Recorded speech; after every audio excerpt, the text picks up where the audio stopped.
Welcome to the session, Religious Organizations and the Common Good, part of the 2020 online BYU International Law and Religion Symposium. I'm Elizabeth Clark.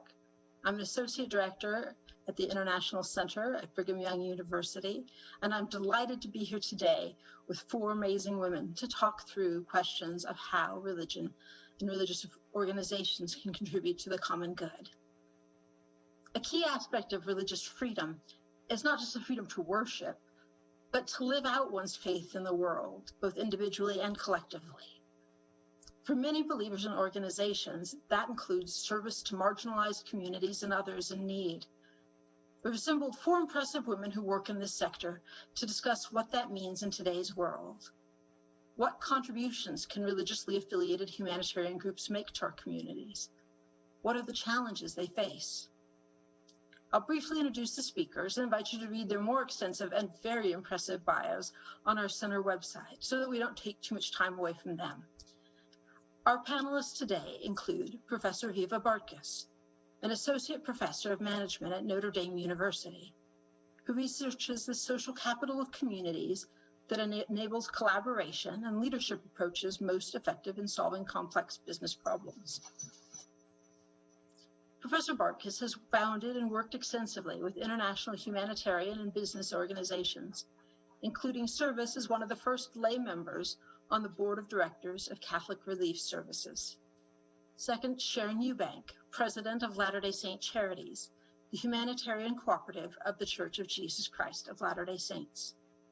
President Eubank also serves as the first counselor in the General Presidency of the Relief Society, the church's organization for its 6 million female members ages 18 and over. We're also delighted to have Suzanne Akras Salhoul, the founder and executive director of Syrian Community Network, a US-based organization that advocates for refugee and immigrant rights and a national community-based resettlement organization. She's also led community-based foundations in her native country of Syria. And finally, we're delighted to welcome Krish Vignarajah, President and CEO of Lutheran Immigration and Refugee Service. President Vignarajah previously served in the Obama White House as Policy Director for First Lady Michelle Obama and at the State Department as a Senior Advisor, where she coordinated development and implementation of multiple programs, including those concerning refugees and migration, engagement with religious communities, the legal dimension of U.S. foreign policy, and regional issues related to Africa and the Middle East. So excited and delighted to have each of you with us here today. I've got a few questions for each of you, but I hope that you'll just jump in and add comments, that this can be more of a discussion than any kind of just question and answer. But first, I'd like to start with Krish. Can you tell us a little bit from your experience? COVID-19 pandemic has had an enormous impact in almost all aspects of social and economic life. But how have you seen, how has it affected your work and influenced your sense of the roles and opportunities of religiously affiliated humanitarian organizations? Well, I know all of us have felt the far-reaching ramifications of the pandemic in our own lives, and of course through our own work. The pandemic, I think, has hit immigrants especially hard. So let me first touch on immigrants already here in the U.S. and then talk about how it's hurt immigration to the U.S. So for immigrants who have recently arrived or are still settling in, who we call new Americans, the pandemic has really been devastating. For so many new Americans, they have lost jobs because they've worked in some of the industries that have been hit hardest, like food service, hospitality, tourism. According to the Pew Research Center, we actually know that the average job loss for new Americans, for immigrant workers, is significantly higher than what it is for US-born workers. So for US-born workers, job loss has been about 12%. For immigrants, it's been as high as 19%. At the same time, we also know that a disproportionate number of immigrants are really fighting on the front lines. Refugees and immigrants really represent a disproportionate number of so many of the industries that have been critical in the last several months.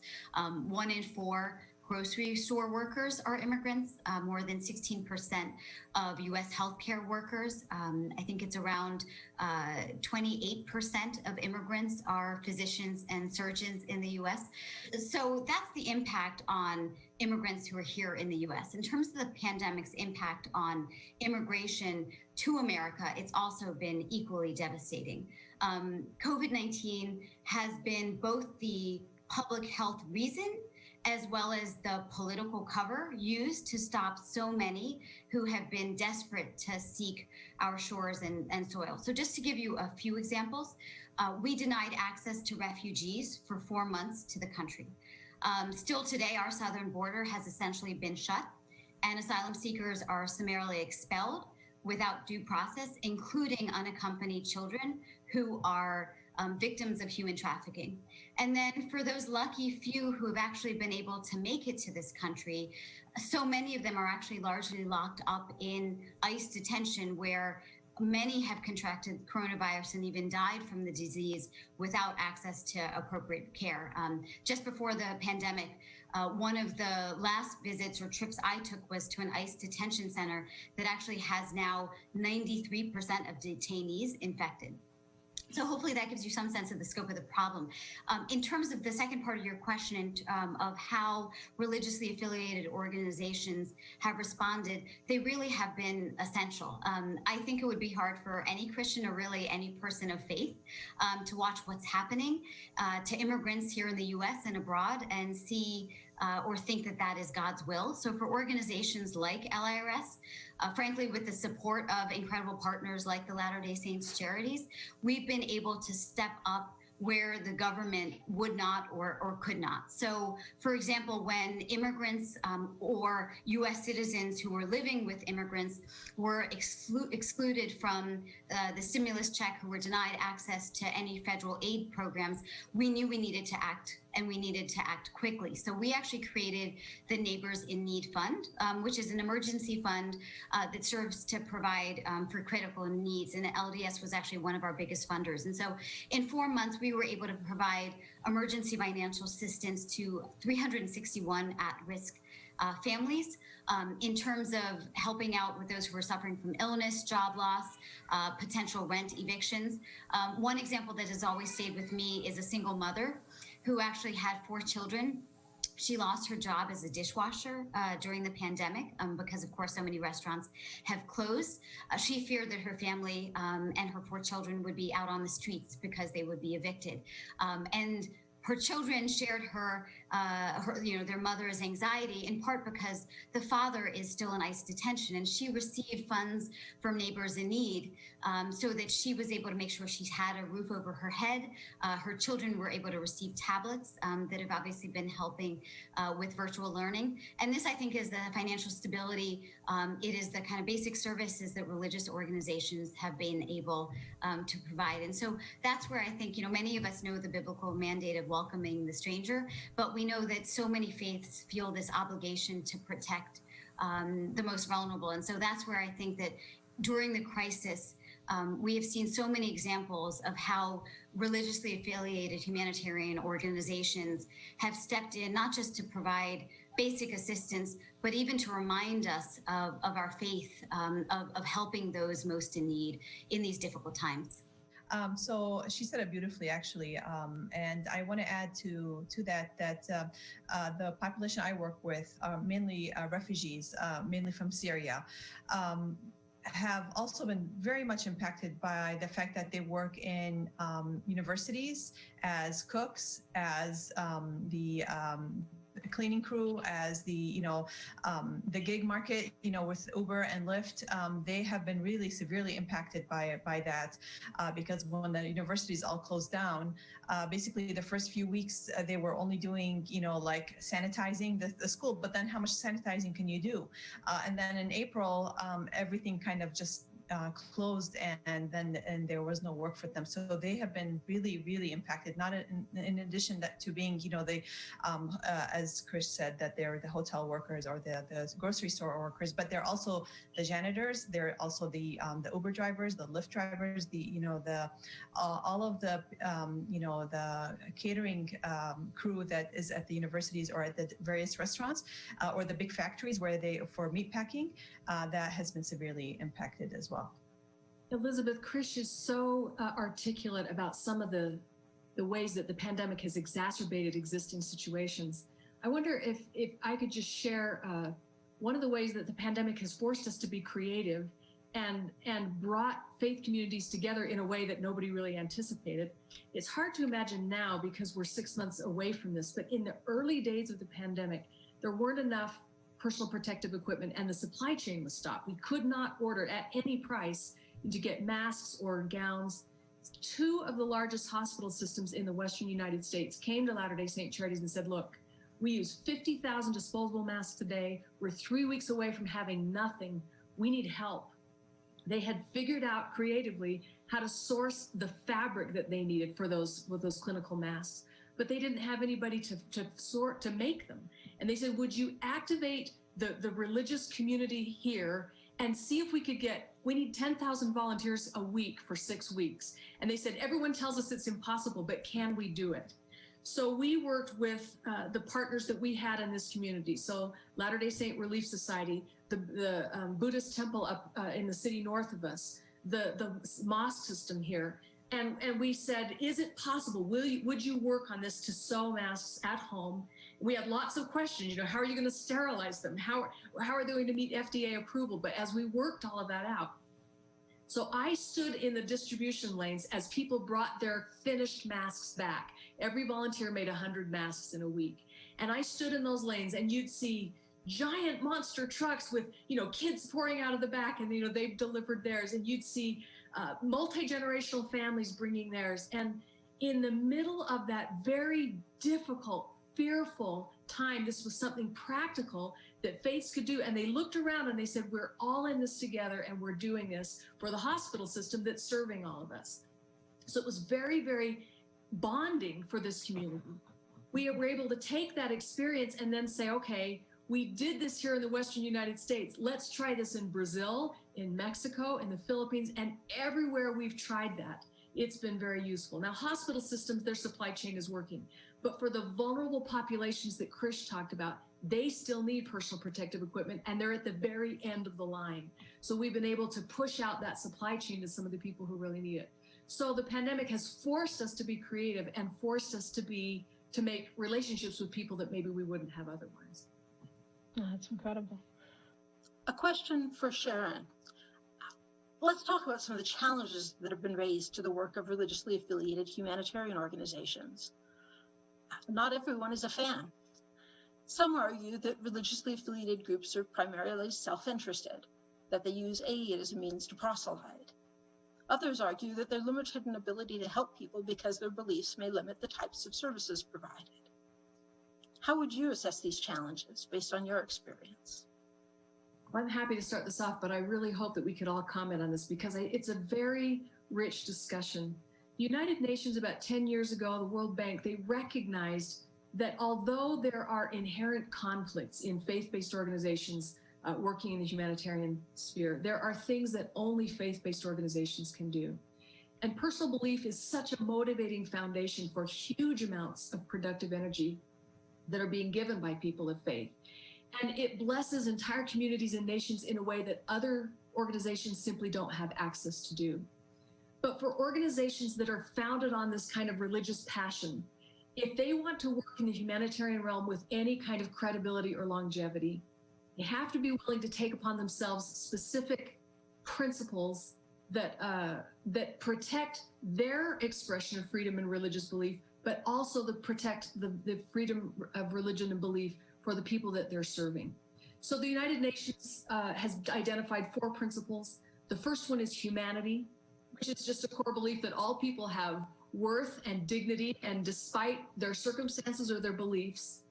And we can all see there's a key role in conflict that tries to dehumanize certain groups so that they aren't seen as valuable. And principles of humanity fight against that. All people have dignity, worth, and value despite their circumstances. The second principle is neutrality, which just basically means we won't take political sides and we won't reinforce one side against another in conflict. We will serve all sides as an expression of their dignity and value. The third one is impartiality, which means that you're going to render assistance without respect to nationality or religion or culture or any other identifying group. And the fourth one is independence. This is preserving the individual's ability to act independently of other forces. So especially free of coercion and corruption and decisions made solely out of their poverty. And to this list of these four, then LDS Latter-day Saint Charities adds a fifth principle of volunteer service, and I talked about it earlier, which is this ability to bond groups together to do things just for the benefit of their community that builds trust and friendship as part of the social fabric. So if an organization, despite their deeply held religious beliefs, is willing to follow those principles, then the core humanitarian skill is to say, these are my deeply held beliefs, these are your deeply held beliefs, they may be very different. Can we find an area where we can communicate, cooperate, do something together, despite or because of our individual beliefs? So as an example, when the Southeast Asia tsunami hit so many parts of Asia in such a devastating way in 2004 and 2005, one of the principles Latter-day Saint Charities follows is people need safe places of worship where they can express their belief, especially in a disaster, in order to heal. But most of the places up in Banda Aceh were not Christian places. Those were mosques that were affected by the wave. So we worked with those local imams to say, what can we do to repair the mosque and to purchase prayer rugs and copies of the Holy Quran and things that were meaningful to that faith community so that they could gather again and begin to heal after that devastating example. A similar example is after the terrible shooting in Christchurch, New Zealand, in the mosque. We recognize they need to eradicate from that mosque all the symbols and the signs of what had happened there so that they can gather their community back again and begin to heal and have a secure place. And so our principle of people deserve to express their faith safely and securely, whatever it is, allows for those kinds of opportunities. But as you said, the humanitarian world is very complex, and there's a lot of things that shouldn't happen, but they still do happen. So I'll just tell an example it's a story on myself. We were partnering with Notre Dame and the Business on the Frontline students that Viva Bartkus supervises. And Latter-day Saint Charities, and an instance came up where impartiality wasn't being observed. And the participation in the project was being identified based on religious affiliation, which isn't according to those principles. This could have completely destroyed our partnership, but thanks to Viva and her colleagues, they came to us and they said, we have a relationship of trust with you, and this is going on, and we don't think it's right.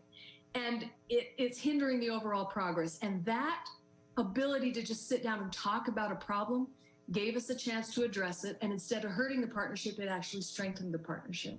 So I think there's always opportunities to be better, to do better, and to help each other. I think as organizations, if we believe in these principles, we can work with each other to promote them. I think we really must recognize the value of dialogue in society and in the world. We must be willing to engage in these conversations, as our Notre Dame team did with our colleagues at the Church of Jesus Christ Latter-day Saints Humanitarian Services. And we exchange these perspectives with those whose life experiences, maybe opinions, are different from our own. And it's only from those discussions that sprout the early ideas that, after much work, become common ground and become potential solutions. Yeah, I think Sharon really laid it out beautifully. And in my organization, the Syrian Community Network, when we formed the original charter, we decided to leave religion out of our mission because we were worried that people might assume that we were proselytizing for social services. So we were concerned about that. So we decided to leave leave out the religious part. So because we know that refugees come from various countries and various regions, and they come from various religions.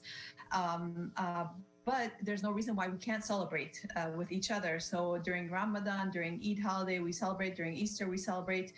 We have Syrian who are Christian. We have Syrians who are atheists. We have Syrians who, non-practicing, so we try to include everybody in those types of celebrations just so that we're more inclusive.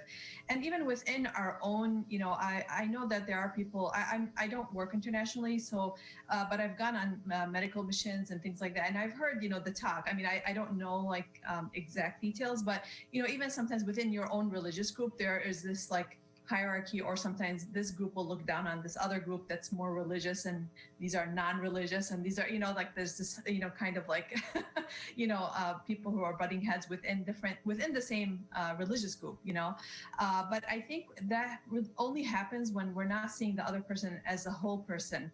And that's when racism takes root, even within your own religion, within your own culture, within, racism, classism, this type of attitude when you don't see someone as a whole person. And so we have to really, as humanitarians, we really have to push back on this, and that everyone deserves an opportunity. Everyone deserves to be seen as a whole person. Everyone deserves to be helped, whether they're Muslim, whether they're practicing Muslim or non-practicing Muslim, or they're practicing Christian or non-practicing. So you have to always make sure that those principles are always go hand in hand with the service of, with the intention of serving others. So I think these are issues that are always going to be in our communities, and we have to always work towards them. But I think these conversations are so important right now, especially with the Black Lives Matter movement and all these things that are happening, is that we're not seeing the other group as a whole. And so I think this is something that we have to work towards. Thank you. Krish, you had a comment also. Yeah, thank you. I'm just going to make two comments, one from a professional perspective, one from a personal one. As the head of Lutheran Immigration and Refugee Services, I am the first non-Lutheran head. My chief of staff is Jewish.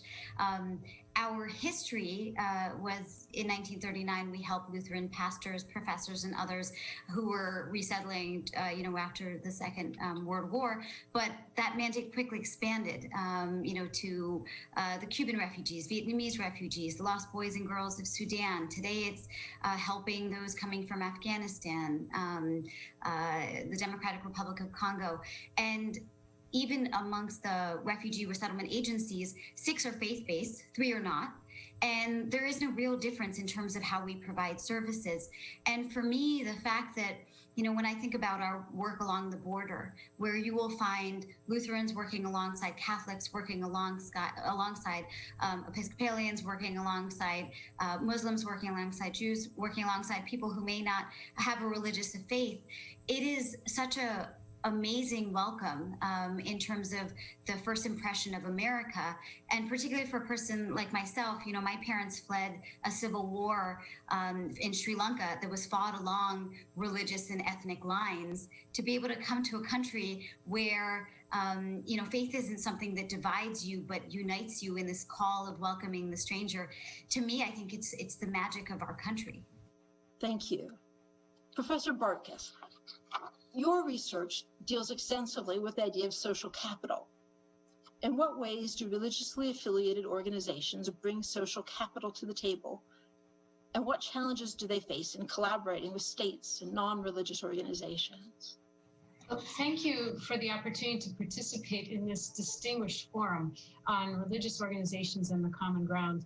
And thank you, Professor Clark, for the question regarding common ground, as it is near and dear to my heart. So a few years ago, as a board member of Catholic Relief Services, I traveled to Vietnam to visit a highly successful program to build schools and training programs for disabled children. As a result of unexplained ordnance left over from the war and widespread use of Agent Orange, Vietnam has some of the highest disability rates in the world. Historically, Vietnamese society has called people with mental and physical disabilities useless, the lost ones, or non-productive, because they are unable to care for their elders as children are expected to. Families are often embarrassed by them, hiding them away. They have very few opportunities to be educated, trained, or developed.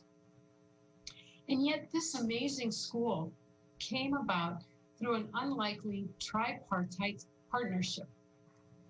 The Communist government of Vietnam, Catholic Relief Services as the international humanitarian organization supported by the Catholic community in the US, and the US Agency for International Development, USAID.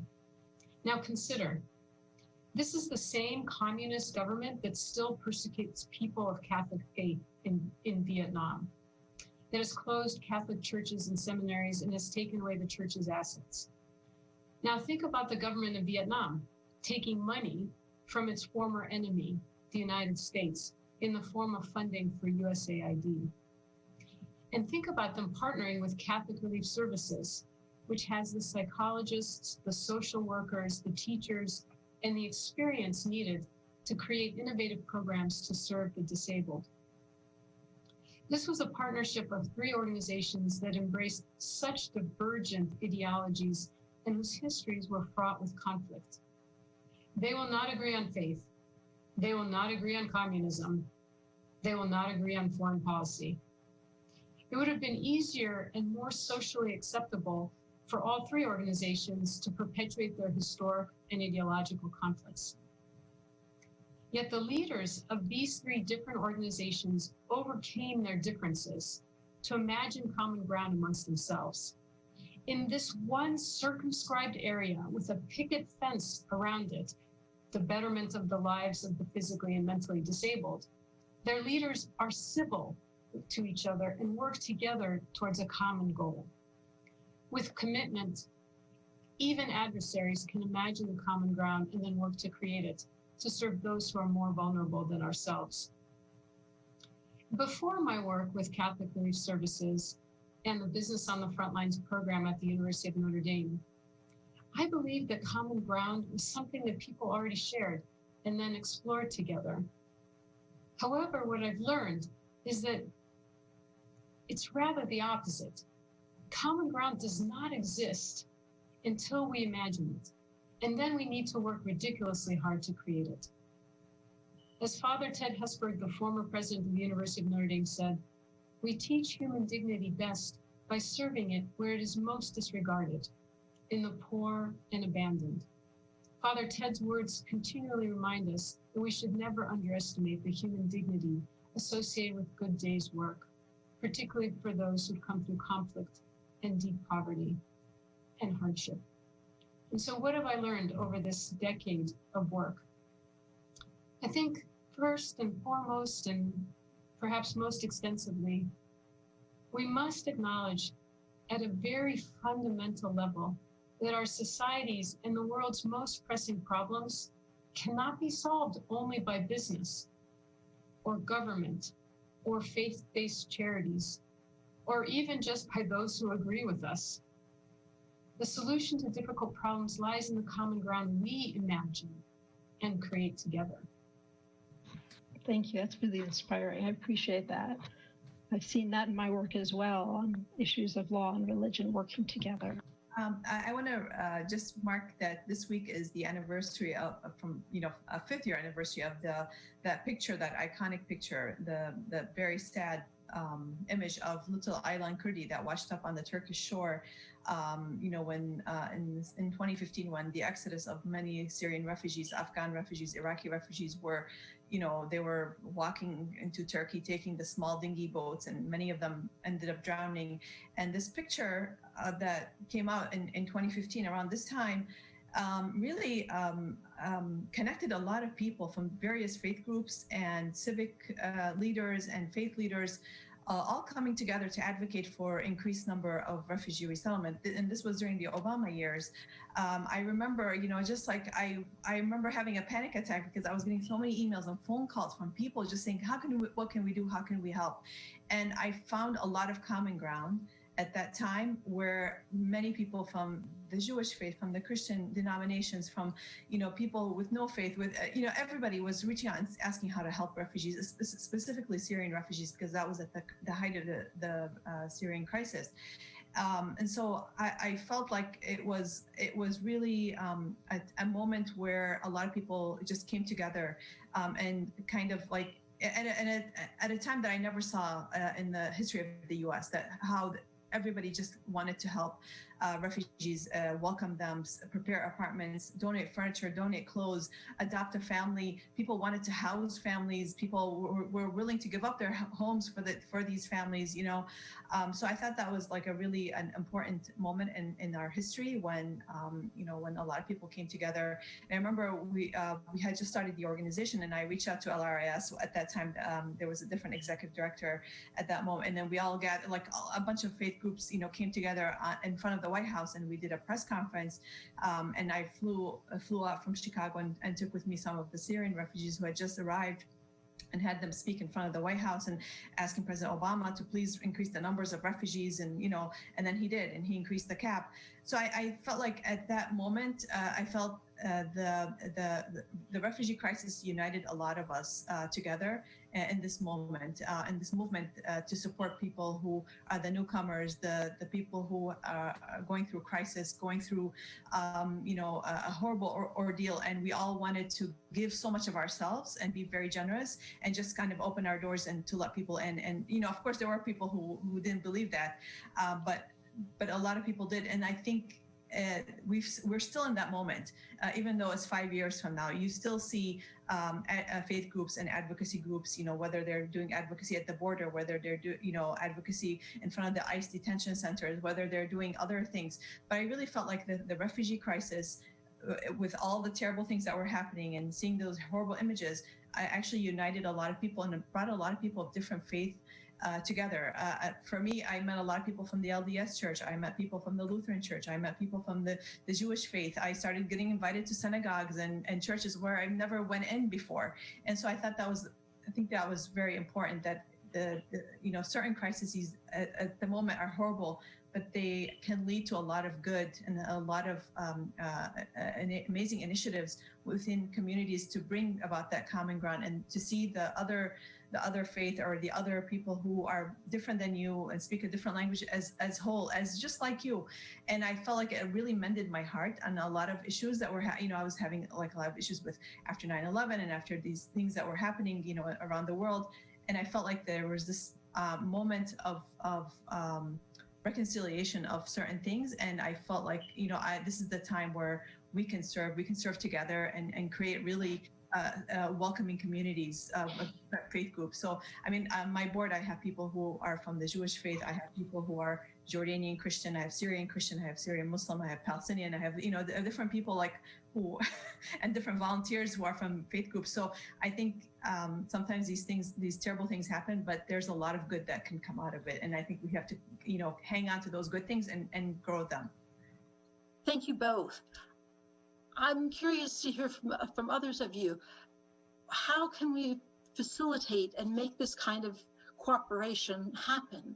What makes a difference? It's so easy to stay in one's own lane and work with people one's familiar with and one's own belief tradition or experience or realm. How do we foster cooperation?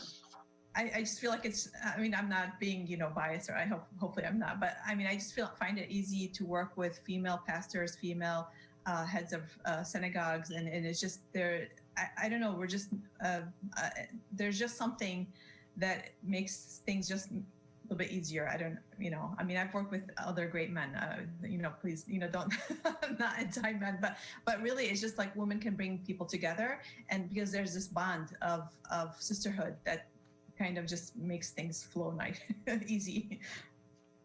I would add to what Suzanne said. I think what the J. Reuben Clark Law Society is doing with the Law and Religion Symposium, which has grown from its small beginnings to be very, very impactful in the world, because it's a forum for people who have very different viewpoints to come together and be able to have that space, as Viva talked about, to imagine some common ground of what it would look like.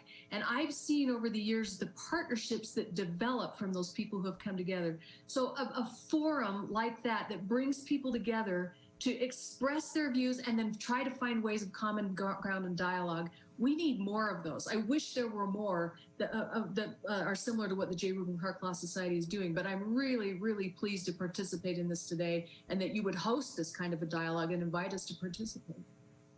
Well, I really appreciate you being part of this. I really think that the kind of cooperation that I've seen among and heard from among you all in your practices is a model for so many other areas, and working together and trying to bridge these kinds of gaps of differences of background or of belief or of approach or funding source and so forth.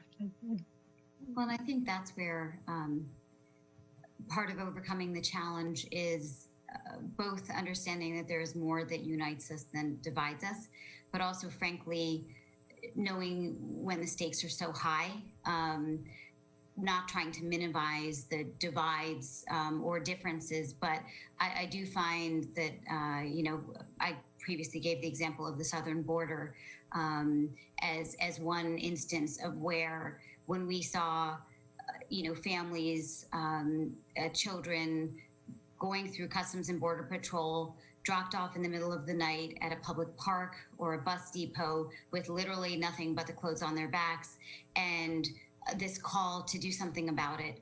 It was when we felt moved to act. And I think likewise, when I think back 2 summers ago to the family separation crisis, another example of where there was such a robust and aggressive response that was both faith-based, but also non. And I think that is where, not to try to put a silver lining on the multiple crises that we face, but I also think that in these challenging times, there is a huge opportunity. And I do think that we have taken advantage of it. Of course, there's always more to do, but I am inspired by how much collaboration and cooperation I have seen and been blessed to be a part of. Thank you. Finally, a question for Suzanne. Now, not all religious organizations have equally tight ties with their sponsoring or affiliated organizations, but I'm interested from your experience. You worked with a variety of religious and non-religious organizations on refugee issues. For the religious ones, what impact does their religious identity have on their work? Beyond just providing a motivation for serving, do religious beliefs and traditions influence how these organizations and individuals care for those in need? I feel like there's a lot of resiliency in the religious, organizations where, first of all, not only do you have the mission to serve, but you have resilience, and then you have the manpower. You have a lot of people who belong to these congregations who want to do something and want to give back to the community.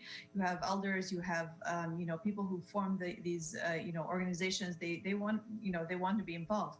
And so you find, when the imam says something from the pulpit, the people respond, and they, respond in big numbers. So I found that sometimes it's so easy to mobilize people from a religious community versus a non-religious community. You can get a lot of people to go to a rally, or I remember when my husband was he was president of the Mosque Foundation in Bridgeview here in Chicago, one of the largest mosques in Chicago. He used to work with United Power for Action and Justice. The imam had a lot of credibility. So, once my husband was able to convince the imam, because that was sometimes the hardest part. Once he was able to convince him, he would be like saying it, and then they'd fill busloads of people going to these rallies for immigration reform or for DACA or for, the refugee crisis. So, I think that is something, you have good leaders, but you need good followers. And that's sometimes a faith-based organization provides you with good followers, because sometimes you just need mass numbers. And sometimes you don't. You need only a few people. And it just depends on the context of the situation. But having amazing followers that believe in the mission of what you're telling them, we need to support immigrants, we need to do this, we need to speak up for social justice. And then you have people in the droves going. I think that's power that, amazing power that you can, really harness for good, a lot of good. And then of course the donations, because they believe in what you do, they donate, they're generous. They, the mosque will give you a donation as a nonprofit, and that I think also there's power there, because then they're supporting the work that you do. So you feel like everybody's invested in this cause and in this issue. Yeah, if I could just add on to that, and I think that this is something that Sister Sharon also alluded to. In some ways, I do think what draws religiously affiliated organizations to this calling or to this work is in part universal human rights. And so I do think that having so many institutions and organizations that are at its root in some ways advocating for, serving as champions, providing direct services that create additional or universal access to these human rights, or get as close as we possibly can in these times to them, is such an asset. But I think the other piece of this is it's about trust.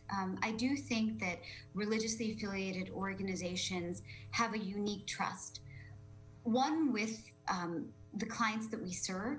I can say from a immigration standpoint that as immigrants come to the U.S. and so much is so foreign to them, when they see a Bible or a cross or a crescent or something that looks familiar, or in some way it relates to something of their past, there is a way in which we can connect and provide assurance and familiarity that breaks down barriers. And so whether that is helping them navigate a legal system because they have an initial trust with us, or even during the pandemic as we're trying to explain in their native language how to take COVID precautions. And there's so much misinformation out there. I do think that religiously affiliated humanitarian organizations can play a unique role, but I also think it's a trust with the public.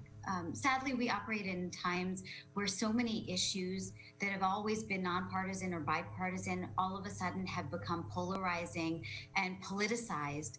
The way in which religiously affiliated organizations can speak about issues, I hope provide a cohesiveness in very divided times. And, you know, going into election cycle, maybe that's why I feel this most acutely. But that's where I do think that being able to have these conversations, trying to talk about these as, you know, not even religiously connected terms, but just as American values, as human values, I think that's a real asset that we bring or offer. I would build on this very strong comment that both Suzanne and Krish have talked about.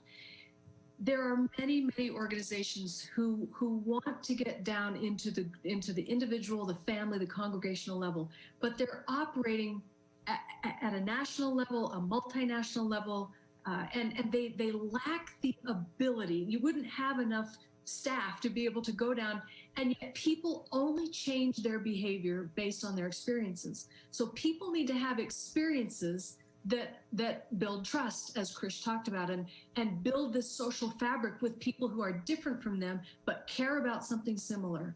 And there is no more efficient or effective way to get down to the individual, the family, and the congregational level than to work through faith-based organizations. They have centuries of trust. They have a tradition of caring for the individuals in need, and the growing ability to find common areas of dialogue and areas of good that they can cooperate together. I think that's one of the great benefits that faith-based and religious organizations bring to the table. Professor Bartkus, maybe we'll give you the final word since everyone else has already had a chance to chime in. My very sincere hope from this is that this is only but a first dialogue amongst us on these very important issues.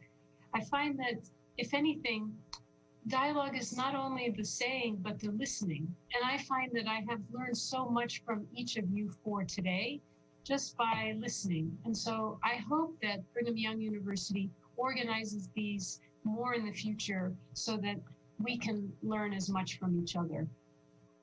Thank you to each member of our panel for a really rich and enjoyable discussion. We could sit here and talk much longer and enjoy ourselves, but our time is up, and I just want to express how grateful I am to each of you. I would like to invite our listeners after this session to join us, to return to the website iclrs.org and join us for one of the two regional sessions that will be immediately following this session. Our final speaker of these plenary sessions will be the director of the International Center for Law and Religion Studies, Professor Brett G. Scharfs. He serves as Rex E. Lee Chair and Professor of Law at the J. Reuben Clark Law School, and was appointed director of the law school's International Center for Law and Religion Studies effective 1st of May 2016. He previously served in the center as an associate director and regional advisor for Asia, since 2009, and he served in the law school as Associate Dean of Academic Affairs and Associate Dean for Faculty and Curriculum.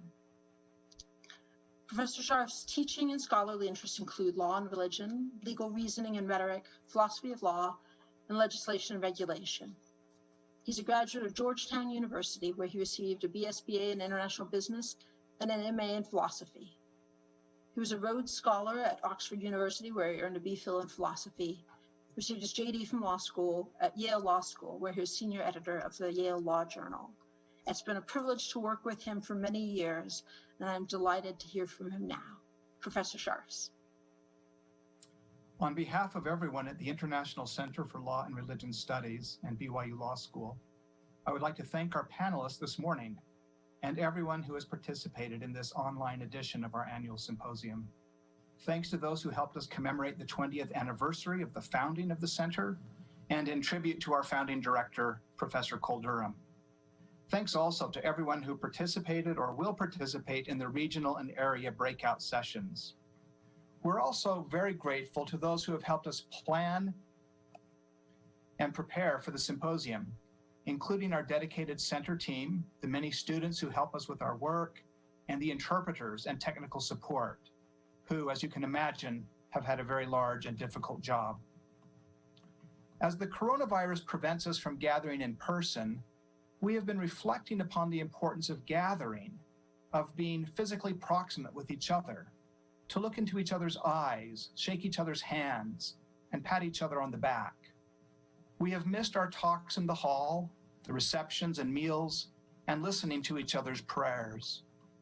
Thus, it is with an odd mixture of grieving for what we have lost and gratitude for what we have that we close this final plenary session. We are grateful that we have been able to reach a much larger audience than usual. There is something remarkable in being able to reach out to everyone we have welcomed here to Utah over the past quarter century and to reconnect with you all at the same time.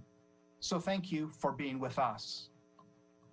I'd like to close this session with a few reflections upon the theme of human dignity, which, as you know, is a topic we have been very interested and invested in for the past several years. I've entitled my remarks, 1,000 Points of Light, Human Perspectives on Human Dignity for Everyone Everywhere. Mr. Jan Figel, the first ever European Union Special Envoy for Freedom of Religion and Belief, has spoken often of the need for climate change in our human rights discourse. Why the need for climate change? Today, human rights are more divisive and politicized than they ought to be. To help facilitate such climate change, our center, in partnership with Jan, and with the participation of hundreds of scholars and human rights advocates around the world, developed, drafted, and adopted in December 2018, the Punta del Este Declaration on Human Dignity for Everyone Everywhere, in commemoration of the 70th anniversary of the United Nations adoption of the Universal Declaration of Human Rights.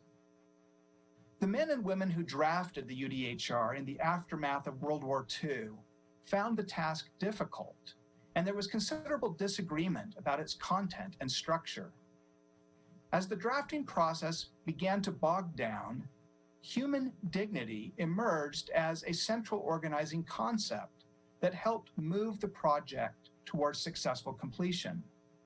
Thus, it is not accidental, nor is it unimportant, that the preamble of the UDHR begins with a recognition that the inherent dignity and the equal and inalienable rights of all members of the human family is the foundation of freedom, justice, and peace in the world. And it is not accidental, nor is it unimportant, that Article 1 of the UDHR begins by proclaiming that all human beings are born free and equal in dignity and rights. They are endowed with reason and conscience and should act towards one another in a spirit of brotherhood. In working on the Punta del Este Declaration, our hope was that in our historical moment as well, human dignity might be a concept that can help generate agreement and consensus about human rights. Recently, Jan Fagel, Jane Wise, and I have been working on a book that will feature photos by the acclaimed photographer Jalyn Prince, and which will amplify the message of the Punta del Este Declaration. The book will include brief statements from many of the signatories of the Punta del Este Declaration about what human dignity means to them and why it is important. Each of these statements is a point of light that further illuminates our understanding and appreciation of human dignity. The book will include more than 50 of these statements. I would like to share just a few with you here today. Several are overtly religious, reminding us that each of our religious traditions contains rich resources for recognizing and respecting the dignity of ourselves and others. For example, the Italian law professor Andrea Pin said, "What is man that you are mindful of him, and a son of man that you care for him?" This quotation from Psalm 8 in the Bible best captures what human dignity means to me. Caring about human life begins with the recognition that its existence is a marvel and a mystery. Monsignor Olga Rosen-Kronzova from the Czech Republic put it like this: "For me, human dignity means the spiritual potential of every human being. The dignity of man is a quality of soul that reflects the spark of the divine spirit." Speaking from the perspective of a different religious tradition, Indonesian law professor Diki Sofjan said this: "Human dignity is a central tenet of the Islamic faith, in which I firmly believe, and it is at the heart of the Indonesian tradition into which I was born." Some of the observations have called to mind the photos of individual people that appear in the brochure and book. For example, the Reverend Dr. Andrew Teal from Oxford University said this: "These images of people of different cultures, images of affection, honoring human diversity, remind us that declarations are not about having a correct argument, but expressions of value and love. The inalienable dignity of each person and their spiritual and personal value cannot be erased, though we see betrayals in abundance." German law professor Gerhard Robers put it like this: "Human dignity is inherent in every human being. It is inalienable and inviolable. You cannot lose it. You cannot forfeit it. It does not depend on your or anyone's merits, abilities, wealth, or position in society. Human dignity does not depend on whether you are pretty or ugly, good or bad, rich or poor. Human dignity stands for the fundamental equality of all human beings." Other responses focus on the real-world needs of human beings. For example, Dr. Moapula Diana Kebanelwe of Botswana said this: "Human dignity is a fundamental basic human right. It begins with ensuring everyone has access to the three basic human needs of food, shelter, and clothing. It also covers the right to freedom of expression, the right to safety and freedom from fear, whether in public or in private. No wonder Nelson Mandela once said, 'Overcoming poverty is not a gesture of charity, it is an act of justice. It is the protection of a fundamental human right, the right to dignity and a decent life.'" Ms. Evelina Ochab, who is writing another book with me about the Punta del Este Declaration, also emphasizes the practical importance of human dignity. Why human dignity is important and must be protected? Because there is no more powerful way to prevent human rights violations and mass atrocities like genocide. Some contributors, such as Australian law professor Paul Babby, emphasize the fundamental character of human dignity, as well as its connections to religious freedom. Human dignity forms the bedrock foundation for all human rights. That is especially and profoundly true for equality and religious liberty, the most significant fundamental freedoms of 21st century life. And former Chief Justice of the Supreme Court of Pakistan, Justice Tassaduq Hussain Jilani, said this: "All human beings are born free and equal, endowed with inalienable rights of human dignity. Such rights, in the words of Eleanor Roosevelt, begin in small places, close to home, so close and so small that they cannot be seen on any maps of the world. Such places where every man, woman, and child seeks equal justice, equal opportunity, equal dignity without discrimination. Unless these rights have meaning there, they have little meaning anywhere." Professor Jacqueline Neo from the National University of Singapore also emphasizes the importance of human dignity to the Human Rights Project. The Universal Declaration of Human Rights was forged in the crucible of conflict and devastation. At its core is a desire to restore and forge a common commitment to the dignity of the person. The Punta del Este Declaration on Human Dignity for Everyone Everywhere serves to remind us of the centrality of human dignity for all persons, the multiple facets of freedom and sources of meaning, as well as the need for universal solidarity. Professor Mark Hill, QC, a prominent human rights and religious freedom litigator from the UK, emphasizes the practical usefulness of human dignity in helping resolve legal disputes. As a human rights litigator, I am constantly searching for a new language and a more persuasive vocabulary to secure successful outcomes in real cases. The deployment of human dignity is a game changer, enabling judges to resolve disputes justly and fairly. Most concepts of universal application tend to gravitate to the lowest common denominator, but the promotion of human dignity for everyone everywhere is a leveling feature which unusually levels upwards. It seems to maximize the self-worth of all persons affected in complex and finely balanced disputes. It is the most valuable addition to the judicial toolbox since the framing of the Universal Declaration of Human Rights.